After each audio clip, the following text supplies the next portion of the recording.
What is up, guys? 10-Vid-Man here, bringing another battle. Here's an OU game. It's been a while since I've done an OU, and it's against a good friend of mine. He's Red Shiner 23, pretty good battler, and he actually has a bunch of like lower tier stuff, which is really cool. He's getting, he's got an Electivire, which is RU, Hariyama is RU, and Mightyena is actually NU. It's a very dangerous and underrated threat.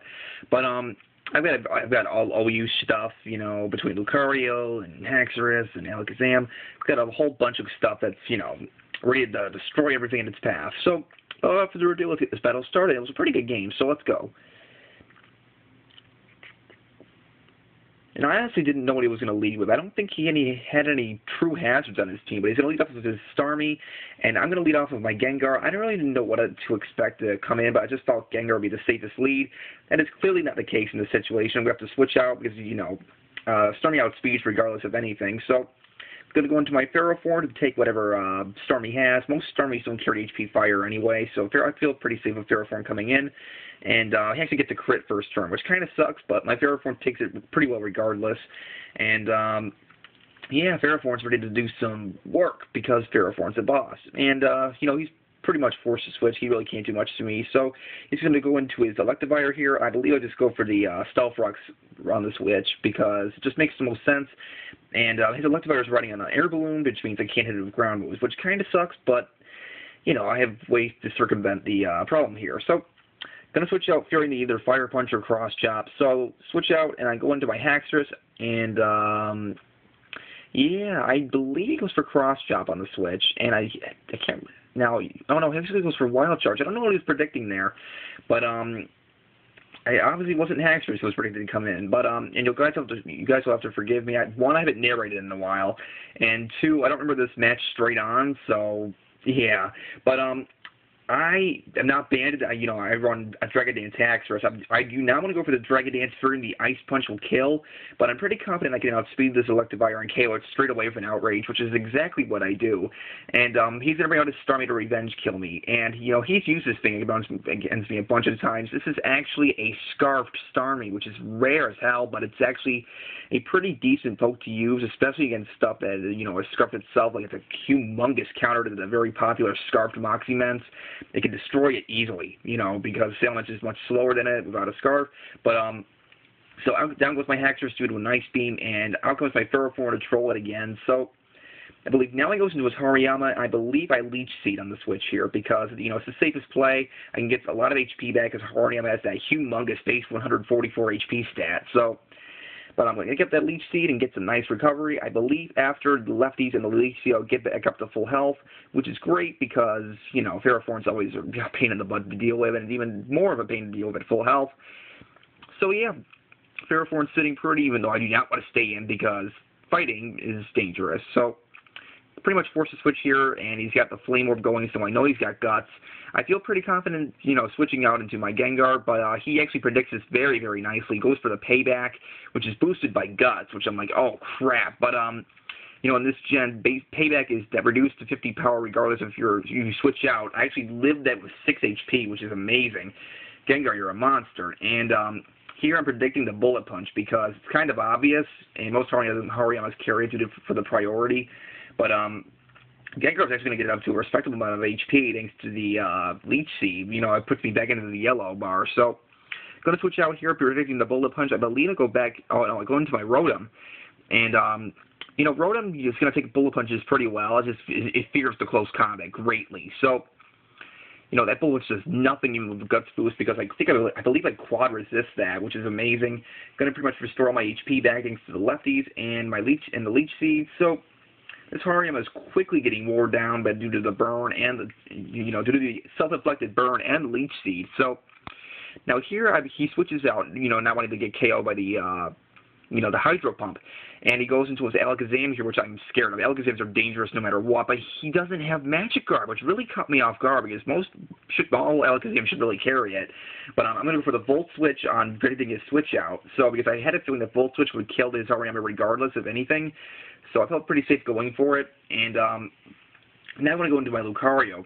And because Lucario is a physical monster, and here I predicted him to switch out because I didn't think he wanted to sacrifice his Alakazam right now. But I could have easily gone for the Extreme Speed to kill it, but he just goes straight away for the Psychic, which really sucks because really deteriorates my Lucario's longevity, which, sucks greatly. But I get up a sword stance, I'm able to finish off this hill because, an extreme speed, which is huge. A big, big threat goes down. And, Lucario, it's got a few hits left in it, but, it's not going to be able to take much more. So, I believe he goes back into, no, he goes into a Skarmory here.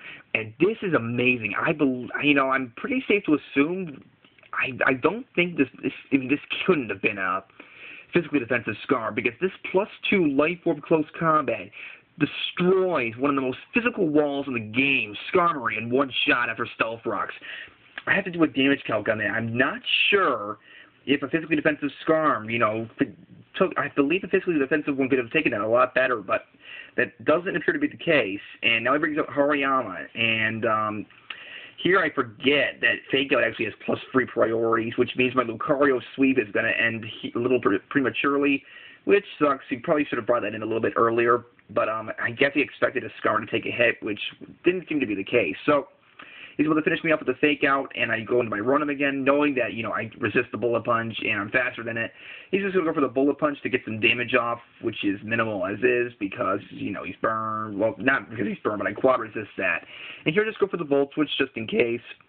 He switches out, because I didn't want Hydro Pump to miss. That would have been pretty dangerous if he went for close combat, so I had to go for the Volt Switch.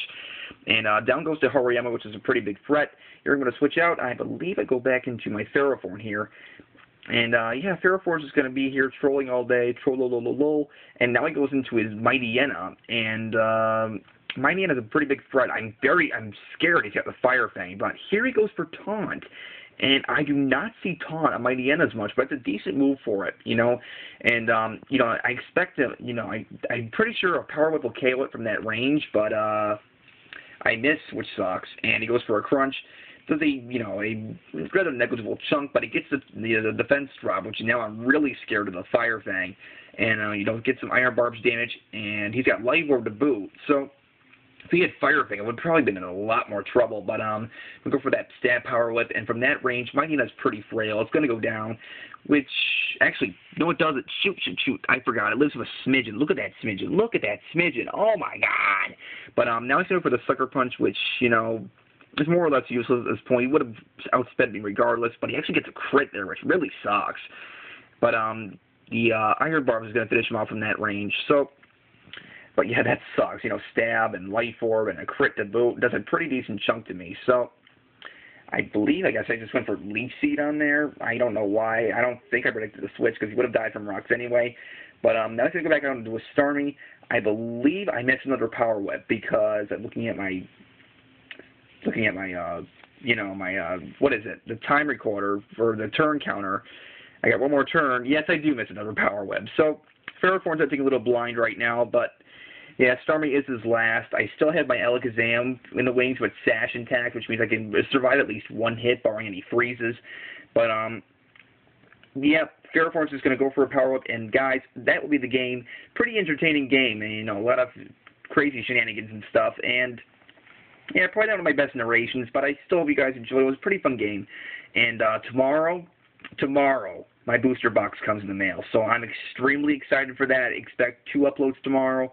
Maybe a battle vid if I have time and I have a decent match to upload. But, yeah, 2 bids tomorrow. First, getting that Dark Explorers booster box.